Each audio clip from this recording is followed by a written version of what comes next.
गांव में सरकारी हैंडपंप के आसपास कुछ विचित्र घटनाएं होने लगी। सभी लोग उन घटनाओं से अचंभित थे। अरे दीदी, का तुम रात सुने रही? ई हैंडपंपवा खुदे चलत रहा। राती 12 बजे भला कौन पानी भरे आई? हमें तो बहुत डर लागत बा।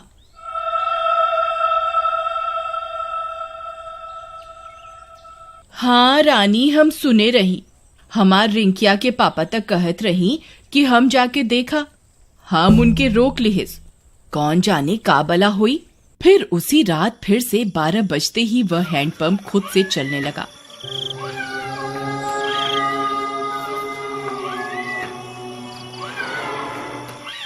सभी गांव वाले सुन रहे थे, पर किसी की हिम्मत नहीं हुई कि जाकर देखे।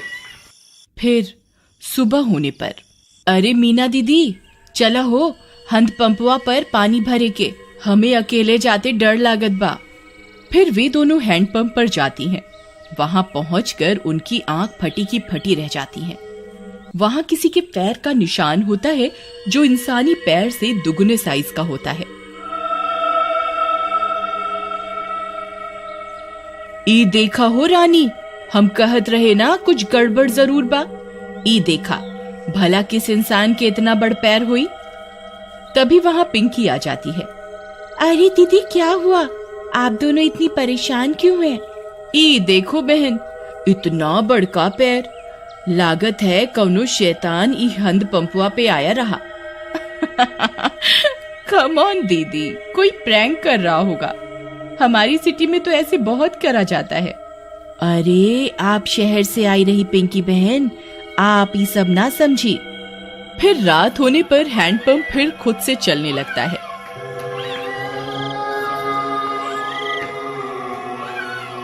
मम्मी, मैं जा रही हूँ हैंडपंप के पास। मैं अभी सबक सिखाती हूँ इस नमूने को।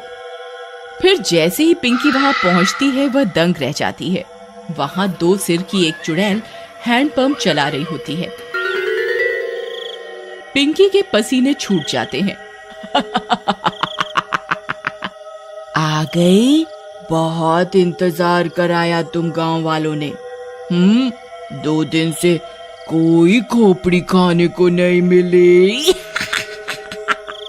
मेरा तो सिर ही दर्द हो गया ये हैंडपंप चला चला के।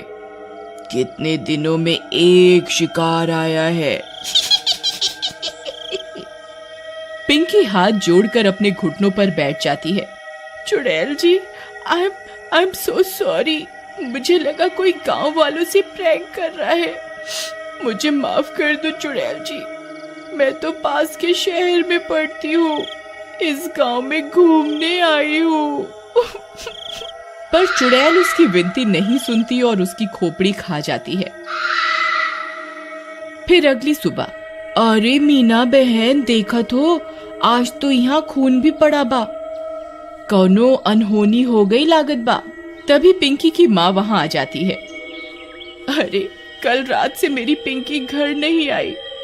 वो रात इस नल पर आई थी। ये खून कैसा पड़ा है? कहीं ये मेरी पिंकी का तो नहीं?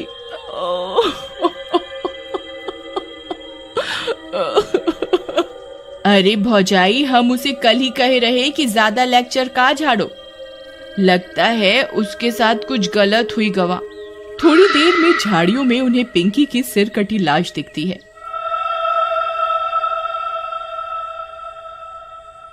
यह बात पूरे गांव में फैल जाती है। सब फैसला करते हैं कि अब से इस हैंडपंप पर कोई नहीं आएगा। फिर रात होने पर वह चुड़ैल फिर से हैंडपंप पर आकर उसे चलाने लगती है, पर कोई नहीं आता। लगता है गांव वाले चालाक बन रहे हैं। इनको किसी और तरकीब से बुलाना होगा, नहीं तो हम भूखी मर जाएंगी। हाँ, पर करें क्या? रुक जा मेरे जुड़वा सिर, अभी तुझे किसी खोपड़ी का स्वाद चखवाती हूँ। फिर वह चुड़ैल पिंकी के घर के पास पहुंच जाती है। वहां जाकर चुड़ैल पिंकी की आवाज में उसकी माँ को आवाज देती है। मम्मी, मम्मी, दरवाजा खोलो मम्मी। मम्मी। पिंकी की आवाज सुन उसकी माँ झट से दरवाजा खोलती है। वह बाहर चुड़ैल को देख पिंकी की माँ कांपने लगती है। पिंकी, ये तुझे क्या हुआ? चुड़ैल की एक खोपड़ी अपनी लंबी जीभ से पिंकी की माँ को जकड़ लेती है। मैं कोई पिंकी विंकी नहीं।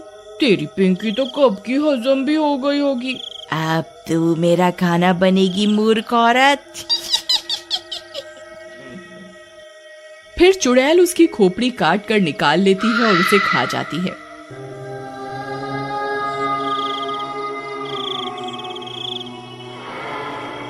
फिर सुबह होने पर पिंकी की माँ की सिर कटी लाश देखकर पूरे गांव में हाहाकार मच जाता है। किसी को कुछ समझ में नहीं आता कि ये कौन कर रहा है और क्यों कर रहा है। सुनत हो जी, उस शहर वाली माँ बेटी के कोई मार के मुंडी गायब कर दिया रहा। लगता है कोनो भूत पिशाच ही सब कर रहा है। तुम बाहर ना जावा, तुमका कुछ हो गए तो हम का करब? अरे हमका कुछ ना होई।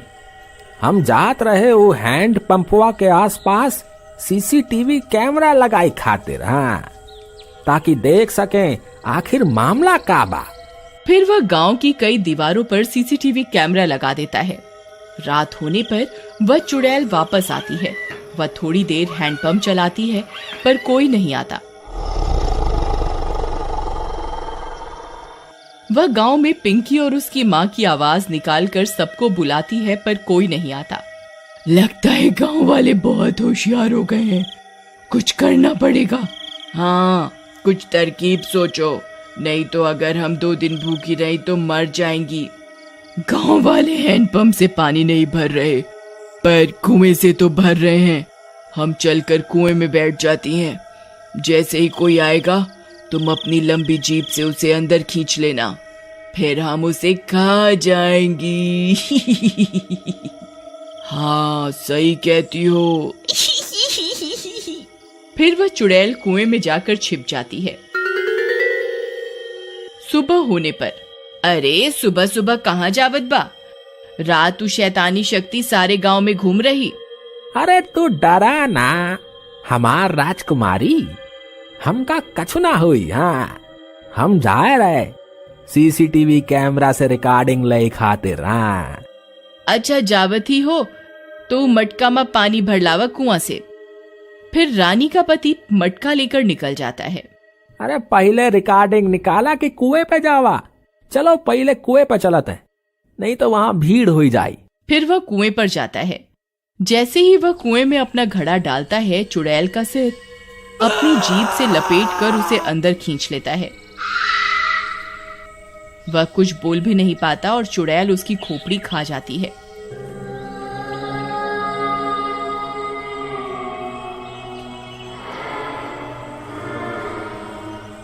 कुछ देर में गांव वालों को उसकी सिर कटी लाश कुएं में दिखती है। इस बार और कोहराम मच जाता है। हम कहर अरे हम इकरा के कही रही ना जावा सुबह सुबह, पर ये हमारी एक न सुनी।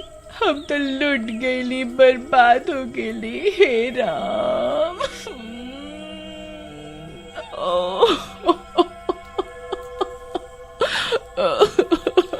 पर तुहार पति सुबह सुबह आया क्या करने रहा? फिर रानी ने बताया कि उसके पति ने सीसीटीवी कैमरे लगाए थे गांव में, जिससे यह पता चल सके कि आखिर मामला क्या है। फिर वे सब गांव वाले सीसीटीवी कैमरे से रिकॉर्डिंग निकालते हैं, टीवी पर चलाते हैं और चुड़ैल का सारा सच उनके सामने आ जाता है। वे यह भी सुन लेते हैं कि अगर वे चुड़ैल 2 दिन भूखी रही तो मर जाएंगी। गांव वालों, हमारे सामने एक बहुत खतरनाक दुश्मन है। इसे हराने के लिए हमें बस ये करना है कि हम 3 दिन तक अपने घरों में कैद रहें, नहीं तो ये 2 मुंडी वाली चुड़ैल कई और लोगों को अपना शिकार बना लेगी। मैं गांव में 3 दिन के लॉकडाउन का ऐलान करता हूँ।